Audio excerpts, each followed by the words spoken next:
ओह! सीता के मुँह से गहरा साँस निकल गया। तो तुम इस वक़्त जाग रहे थे जब मैं कमरे से बाहर गई थी और तुम्हें शुबा है कि इस आदमी को मैंने कत्ल किया है।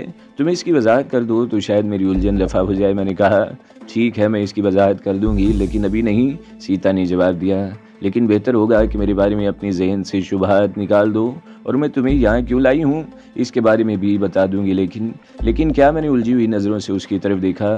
तुम सोच रहे हो कि मैं तुम्हें तुम्हारे महाज से बहुत दूर ले आई हूँ, मगर ऐसी बात नहीं है।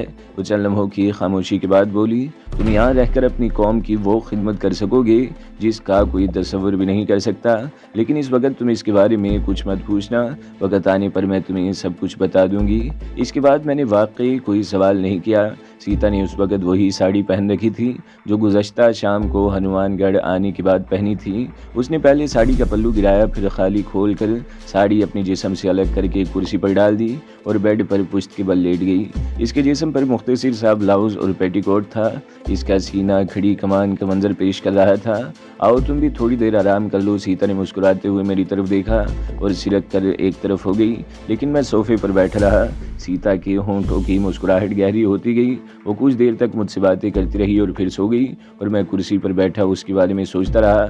न जाने क्या बात थी कि मेरा शुबा कवी तर होता जा रहा था कि हनुमानगढ़ वाले गेस्ट हाउस के पीछे हिट में होने वाले कत्ल में सीता ही का हाथ था और मकतूल अजनबी था जिसने वेटर के जरिए पैगाम भेजकर सीता को अलग बुलवाया था। मैं जैसे जैसे सोचता गया मेरा जहन उलझता गया और फिर मैं भी कुर्सी पर बैठे बैठे ऊँगने लगा। वो शानदार एयर कंडीशन बस महकमा सियाहत की थी जो ठीक 4 बजे रवाना हो गई। सीटें 2-2 मुसाफिरों के लिए और काफ़ी कुशादा थी। मुझे और सीता को जो सीट मिली वो आगे से दूसरे नंबर पर थी। इस तरह हम न सिर्फ शफाफ विंडो स्क्रीन से सामने बल्कि दाएं बाएं खिड़कियों के ब्राउन शीशों से भी बाहर देख सकते थे। बस में सफ़र करने वाले सभी लोग सयाह थे। उनमें हिंदुस्तानी भी थे और 10-12 यूरोपियन भी, जिनमें आधी औरतें और आधे मर्द थे। बस में महकमा सियाहत की एक गाइड भी थी। इस जवान और खूबसूरत लड़की ने गुलाबी साड़ी पहन रखी थी जिस पर महकमा सियाहत का बैज लगा हुआ था। बस की रफ्तार ज़्यादा तेज़ नहीं थी। गाइड मुसाफिरों को रास्ते में आने वाले मुख्तलिफ मकामात के बारे में बताती जा रही थी। 5:30 बजे के करीब बस चंदन नामी एक कस्बे में रुक गई। बस जिस जगह रुकी थी वहाँ सामने ही एक बहुत बड़ा जीन मंदिर नज़र आ रहा था और गाइड बस में बैठे बैठे ही मुसाफिरों को उस मंदिर के बारे में बता रही थी। शायद मंदिर की सैर का प्रोग्राम इस टूर में शामिल नहीं था। इस दौरान मुसाफिरों के लिए ठंडे मशरूबात से तवाज़ो भी की जा रही थी।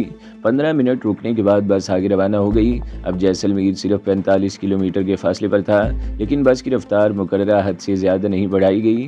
रास्ते में 2 और छोटी बस्तियों में भी बस को चंद मिनट के लिए रोका गया था। इस तरह तकरीबन सवा घंटे बाद बस जैसलमेर के नवा में पहुंच गई। इस वक्त सूरज गुरूब होने को था। मैं सामने पहाड़ी पर एक बहुत बड़े हिस्से को सोने की तरह चमकते देखकर चौंक गया।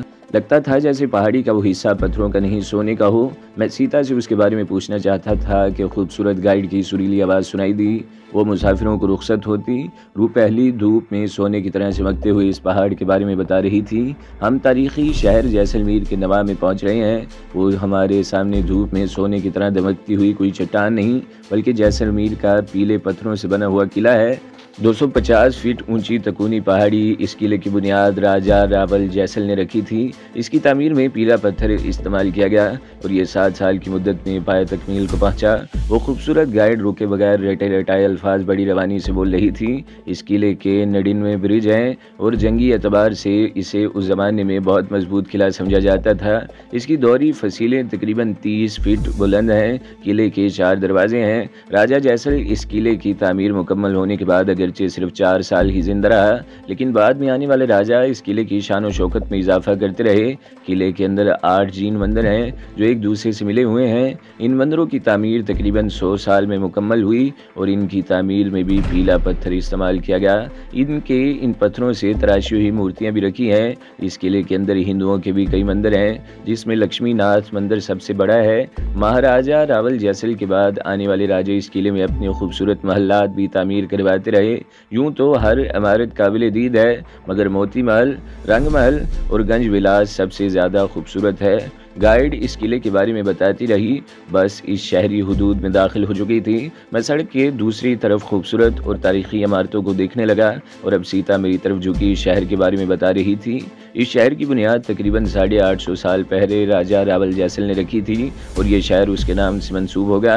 राजा जैसल के ख़ानदान ने 800 साल तक यहाँ हुकूमत की। 1947 में हिंदुस्तान के बंटवारे के बाद हिंदुस्तान की तमाम रियासतों के साथ रियासत जैसलमेर की सरकारी हैसियत भी ख़त्म कर दी गई। गुंजान आबादी वाले इस शहर को गोल्डन सिटी भी कहते हैं। शायद इसकी वजह यह है कि इस शहर के चारों तरफ सुनहरी रेत के टीले हैं जो तेज़ हवा की वजह से अपनी जगह तब्दील करते रहते हैं। जैसलमेर की अपनी तारीखी अहमियत थी। यह ऐसी गुजरगाह पर वाक़ थी जहाँ से कदीम वस्त हिंद, गुजरात, महाराष्ट्र और सिंध की तरफ जाने वाले तिजारती काफ़िले गुजरते थे। इन तिजारती काफ़िलों से दीगर महसूलात और चंगी कीमत में यहाँ के हुक्मरानों को बड़ी आमदनी होती थी, जिसकी वजह से यहाँ के लोग भी खुशहाल थे। न सिर्फ हर राजा ने किला बंद शहर के अंदर खूबसूरत महल्लात तामीर करवाए, बल्कि बड़े बड़े ताजरों ने भी सुनहरी पत्थरों से खूबसूरत हवेलियाँ तामीर करवाईं। मगर बम्बई की बंदरगाह तामीर होने के बाद तिजारती काफ़िलों ने अपना रुख बदल लिया, जिससे न सिर्फ रियासत की आमदनी बल्कि इसकी अहमियत भी कम हो गई। यहाँ तुम्हें हर कदीम इमारत में संग तराशी का बड़ा नफीस और ख़ूबसूरत काम नजर आएगा, लेकिन बम्बई की बंदरगाह तामीर होने के बाद वहाँ रोज़गार का सिलसिला पैदा हुआ तो संग तराशी के माहिर कारीगर सलावट यहाँ से हिजरत करके सिंध का रुख करने लगे। लेकिन आज भी यहाँ संग तराशी के काम को शाहकार तस्लीम किया जाता है। एक काम करो, मैं उसकी खामोश होने पर जल्दी से बोल पड़ा, इस गाइड को मेरे पास भेज दो और तुम उसकी जगह खड़ी होकर बस के मुसाफिरों को इस तारीखी शहर के बारे में बताते रहो। तुम्हें तो महकमा सयाहत में गाइड होना चाहिए था। मैं इन गाइड से ज़्यादा जानती हूँ, सीता ने मुस्कुराते हुए जवाब दिया। राजस्थान कदीम तारीखी किलों, महल्लात और हवेलियों की सरजमीन है। मैं तुम्हें इस खित्ते की तारीख के अलावा एक एक इमारत के बारे में बता सकती हूँ कि वो कब और किसने बनवाई थी। मसलन जैसलमेर में बड़ा बाग, किला, गुदसेल टैंक, जीन मंदिर, पतों की हवेली, राम डोड़ा, व्यास छतरियाँ, सालम संगला की हवेली, मंदिर महल, जवाहिर नवाज जिन पर तुलू होते हुए सूरज की रुपहली किरणें पड़ती हैं तो ये सोने की तरह चमक उठते हैं। और बस मैंने हाथ उठाकर उसे मजीद कुछ कहने से रोक दिया। कुछ बाद में बताने के लिए भी रहने दो। सीता मुस्कुराकर रह गई। बस शहर के मुख्तलिफ बारौने इलाकों से गुजरती रही। पैलेस होटल के सामने रुक गई। उस वक्त सूरज गुरूब हो चुका था और शाम का अंधेरा फैलने लगा था, मगर शहर की बत्तियां भी जगमगा रही थीं, जिनकी रोशनियां फैलते हुए अंधेरे से दस्तों की रिबां हो रही थी। बस से उतरते ही सीता ने एक ऑटो रिक्शा रोक लिया और अंदर बैठने के बाद ड्राइवर को इलाके का जो नाम बताया था वो मेरी समझ में नहीं आ सका। रिक्शा शहर की मुख्तलिफ सड़कों पर दौड़ता हुआ मशरिक में नवाही इलाके की तरफ निकल आया। यहाँ आबादी छदरी थी। हवेली नुमा इमारतें एक दूसरे से फासले पर थीं। सीता ने एक इमारत के सामने रिक्शा रुकवा लिया और नीचे उतरकर ड्राइवर को किराया अदा करने लगी। मैं भी बैग संभाल कर उतर गया। मेरा ख्याल था कि सीता यहाँ भी किसी होटल या गेस्ट हाउस ही में काम करेगी, लेकिन उस हवेली को देखकर मैं हैरान हुए बगैर नहीं रह सका। गेट पर कॉल बेल का बटन दबाने के 2-3 मिनट बाद गेट का जेली दरवाज़ा खुल गया और हम अंदर दाखिल हो गए। वह देड़ उम्र आदमी राजस्थानी लिबास में था। सर पर मखसूस अंदाज में बंधी हुई मैरून रंग की पगड़ी भी इस बात की निशानदेही कर रही थी कि उसका ताल्लुक किसी राजपूत ख़ानदान से है। अंदर अंधेरा था, जिसकी वजह से ना तो हम उसकी शक्ल अच्छी तरह देख सके थे और ना ही वो हमें ठीक से देख पाया था। अलबत्ता हमें दीवाना बार अंदर घुसते देखकर वो कुछ गड़बड़ा सका। कौन हो भाया, ऐसे अंदर क्यों घुसे आवत हो? मैं हूँ चतवंत सिंह, सीता ने कहा। यहाँ और कौन है? सीता ने पूछा। ओ सीता देवी, चतवंत सिंह नामी वो आदमी चौंक सा गया। यहाँ कोई नहीं है, आओ इधर को आ जाओ, आओ। इसने मेरे हाथ से बैग ले लिया। बरामदा भी तारीख था। हम चतवंत सिंह के पीछे अंदर दाखिल हुए तो सिर्फ एक कमरे में बत्ती जल रही थी। चतवंत सिंह ने वस्ती कमरे में रुककर बत्ती जला दी और बैग एक तरफ रखकर कंधे पर पड़ा हुआ अजरक नुमा कपड़ा उतार कर फर्नीचर झाड़ने लगा। हालांकि फर्नीचर साफ ही था। बैठो बैठो सीता देवी, आप भी बैठो। इसने हम दोनों को इशारा किया। चतवंत सिंह की उम्र 45 के लगभग रही होगी। लंबा कद, घुटा हुआ जिस्म और बड़ी बड़ी गुच्छेदार मूंछें। राजस्थानी लिबास में वो बहुत शानदार लग रहा था। कोई जलपान सीता देवी? इसने सवालिया निगाहों से सीता की तरफ देखा। हाँ चतवंत सिंह, हम चाय पियेंगे और इसके बाद भोजन भी करेंगे। सीता ने गहरा सांस लेते हुए जवाब दिया। तुम चाय बना दो, खाना बाजार से ले आना। जी। सीता देवी चतवंत सिंह कहते हुए एक तरफ गायब हो गया। ये किसकी हवेली है? चतवंत सिंह के जाने के बाद मैंने सीता से पूछा। हमारी है, सीता ने जवाब दिया। राजपूताना के महाराजों को आबादी और बर्बादी का बहुत शौक था। वो आपस में बड़ी बड़ी जंगें लड़ते और जो वक़्त बचता वो किलों, महल्लात और हवेलियों की तामीर पर सरफ कर देते। जितनी दौलत इन राजों ने इमारतों की तामीर पर खर्च की है, वो अगर फलाह बहबूद पर खर्च की जाती तो आज राजस्थान में कोई रेगिस्तान दिखाई न देता, हर तरफ सब्जा ही सब्जा होता। लेकिन इस तरफ किसी ने भी तवज्जो नहीं दी। पहले ये लोग इंसानों की जंगें लड़ा करते थे, आजकल कुत्ते लड़ाया करते हैं। यही इनका शौक रह गया है। वो चंद लम्हों को खामोश हुई, फिर बात जारी रखते हुए बोली। मेरे पिताजी का ताल्लुक भी एक ऐसे ख़ानदान से है जिसने राजस्थान की एक रियासत पर सदियों हुक्मरानी की है। इस ख़ानदान को भी इमारतें संवारने का शौक था। जयपुर, उदयपुर, जैसलमेर और राजस्थान के बड़े बड़े शहरों में कई हवेलियाँ हैं जिनमें से बेशतर वीरान होती जा रही हैं। यहाँ हमारे कुंबे के कुछ लोग कभी कभार आते रहते हैं, इसलिए हवेली की देखभाल भी होती रहती है। एक बहुत बड़ी हवेली शहर के अंदरूनी हिस्से में भी है, लेकिन उसे तारीखी विरसा करार देकर सरकार ने कब्जे में ले रखा है। इसी दौरान चतवंत सिंह चाय बना कर ले आया। आप कश्मीर से कब लौटी? सीता देवी, उसने हमारे सामने कॉफ़ी टेबल पर चाय रखते हुए कहा। कई रोज़ हो गए, सीता ने जवाब दिया। यहाँ की क्या सूरत हाल है? हालत बहुत ख़राब है सीता देवी, चतवंत सिंह ने कहते हुए कि नखियों से मेरी तरफ देखा। आपको इधर आवत नहीं चाहिए था, लोगार को पता चल गया तो। वो एक बार फिर मेरी तरफ देखते हुए खामोश हो गई। हाँ हाँ कहो, ये अपना ही बंदा है, सीता बोली।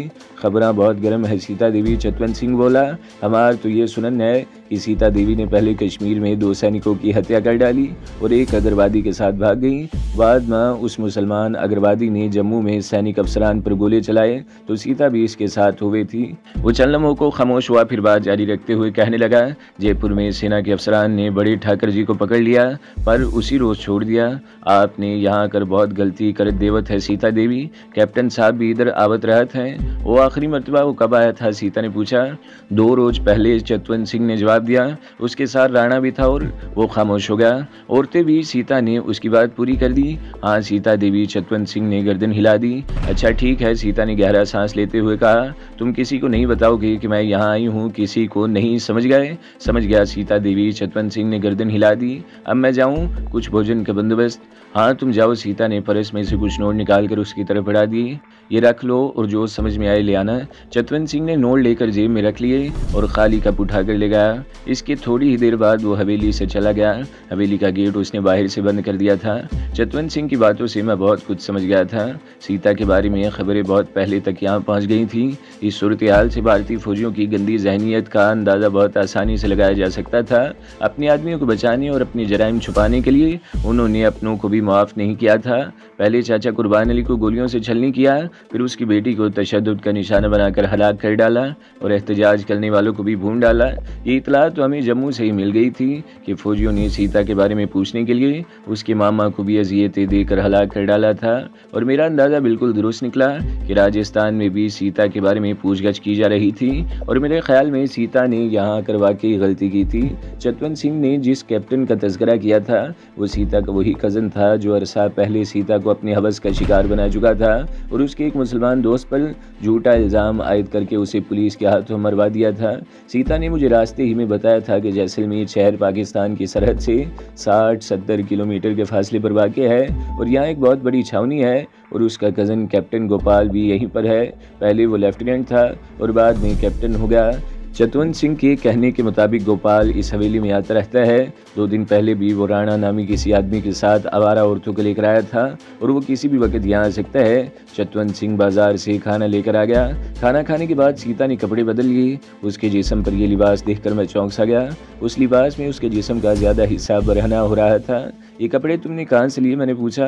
बेडरूम की अलमारी में बहुत से कपड़े मौजूद हैं, तुम्हारा काम भी चल सकता है, सीता ने मुस्कुराते हुए कहा और फिर चतवंत सिंह को मुखातिब मुखातिब करते हुए बोली, चतवंत सिंह तुम बलवीर सिंह के पास चले जाओ, 2-4 दिन वहीं रह लो, जब मैं यहाँ से जाने लगूंगी तो तुम्हें फ़ोन करके बुलवा लूँगी। जी सीता देवी, चतवंत सिंह ने कहा। इसकी आंखों में उलझन सी उभर आई। पर आपकी सेवा? अपनी सेवा हम खुद ही कर लेंगे, सीता ने उसकी बात काट दी। और तुम अपनी जुबान बंद रखना, किसी को मेरे बारे में कुछ नहीं बताओगे, अब तुम जाओ। जी सीता देवी, चतवंत सिंह ने कहा और एक कमरे में चला गया। चंद मिनट बाद वो एक छोटी सी पोटली जिसमें इसके 2 जोड़े कपड़े थे लेकर रुखसत हो गया। मैं सीता के साथ एक कमरे में आ गया। ये बहुत वसी और अरीज बेडरूम था और शानदार तरीके से आरास्ता था। बेड के एन सामने वाली दीवार पर 2 औरतों की ऐसी तस्वीरें आरास्ता थी जिन्हें देखकर ही शर्म आती थी। सीता ड्रेसिंग टेबल के सामने बैठकर मेकअप करने लगी। यहाँ हर चीज़ मौजूद थी। यूं तो सीता वैसे ही बेहद हसीन थी, मगर हल्के से मेकअप से उसका हुस्न कुछ और निखर आता था। और इस वक्त तो वह बहुत एहतमाम से मेकअप कर रही थी। कैसी लग रही हूँ? इसने उठकर मेरी तरफ देखा। होंठों पर बड़ी मायने खेज मुस्कुराहट थी। तुम्हें देखकर तो 100 साला बूढ़ा भी अपने अंदर हलचल सी महसूस करने लगेगा। मगर तुम क्या कर रही हो? कहीं जाने का प्रोग्राम है क्या? मैंने उसे ऊपर से नीचे तक देखते हुए कहा। और इसमें शुबा नहीं कि उसे देखकर मेरे दिल में भी कुछ कुछ होने लगा था। मैं एक शिकार की तलाश में जा रही हूँ, वापसी में 2-3 घंटे लग सकते हैं। तुम परेशान मत होना, उसने जवाब दिया। अगर तुम्हारी बात कोई आ गया तो? मैंने कहा। कोई नहीं आएगा, सीता ने जवाब दिया। और अचानक ही मुझे अपनी बाहों के हिसार में ले लिया। मैं गड़बड़ा सा गया। इससे पहले कि मैं समझ सकता उसने होंठ मेरे बाएं गाल पर सबत कर दिए और फिर पीछे हटकर मेरी तरफ देखते हुए ज़ोरदार कहका लगाया और मुझे पकड़कर ड्रेसिंग टेबल की तरफ घुमा दिया। मेरे गाल पर उसके होंठों का सुर्ख निशान बन गया था, जिसे मैं अपने हाथ की पुश्ते से साफ करने लगा। सीता ने अपने होंठों की लिपस्टिक दुरुस्त की और मुझे इशारा करती हुई कमरे से बाहर आ गई। चंद मिनट बाद वो हवेली से रुखसत हो गई। हवेली के गेट का छोटा दरवाज़ा उसने बाहर से बंद कर दिया था। बरामदे वाला दरवाज़ा मैंने वैसे ही भीड़ दिया। सीता की हिदायत के मुताबिक मैंने उस दरवाजे की चटखनी भी नहीं लगाई थी। मैं कुछ देर तक कमरे के हाल के वस्त में खड़ा रहा और घूम फिर कर हवेली देखने लगा। बहुत बड़ी हवेली थी, कई रहदरियाँ और लातादाद कमरे थे। मैंने राजे महाराजाओं के शाही महल्लात, किलों और इस किस्म की हवेलियों के बारे में सुना था कि इनमें सुरंगें, तहखाने और खुफिया रास्ते भी होते हैं। कई कमरे ऊपर भी थे। ऊपर जाने के लिए हॉल कमरे के अंदर से भी जीना था और बाहर से सीढ़ियाँ भी थीं। मैं तकरीबन 1 घंटे तक हवेली में घूमता रहा और फिर दोबारा हॉल नुमा कमरे में आ गया। कुछ देर वहाँ रुका और फिर उसी बेडरूम में आ गया। मैंने कमरे की बत्ती बुझा दी और बिस्तर पर लेट गया। राहदरी में जलने वाले बल्ब की मध्यम सी रोशनी कमरे में आ रही थी। बिस्तर इस कदर आरामदेह था कि लेटते ही मेरी आंखें बंद होने लगीं। मुझे अंदाज़ा नहीं था कि मैं कितनी देर सोया और फिर किसी आहट से मेरी आंख खुल गई। इसके साथ ही चिट की हल्की सी आवाज़ से कमरा रोशनी से भर गया। मेरी आंखें चुदिया गईं और जब आंखें तेज़ रोशनी से मानूस हुई तो सामने सीता और उसके सामने एक आदमी को देखकर मेरे होश उड़ गए, जिसके होंठों पर बड़ी मायने खेज मुस्कुराहट थी। सीता ने मेरी तरफ देखते हुए कहा, कैप्टन गोपाल, ये है कश्मीर का वो सबसे बड़ा अग्रवादी, मुजाहिदीन का बहुत बड़ा सरगना शमरोज़, जिसने भारतीय सेना को नाकाबिले तलाफी नुकसान पहुंचाया है। जम्मू के करीब मानसर झील के किनारे सेना के आला अफसरों की हलाकत का मंसूबा भी इसी ने बनाया था।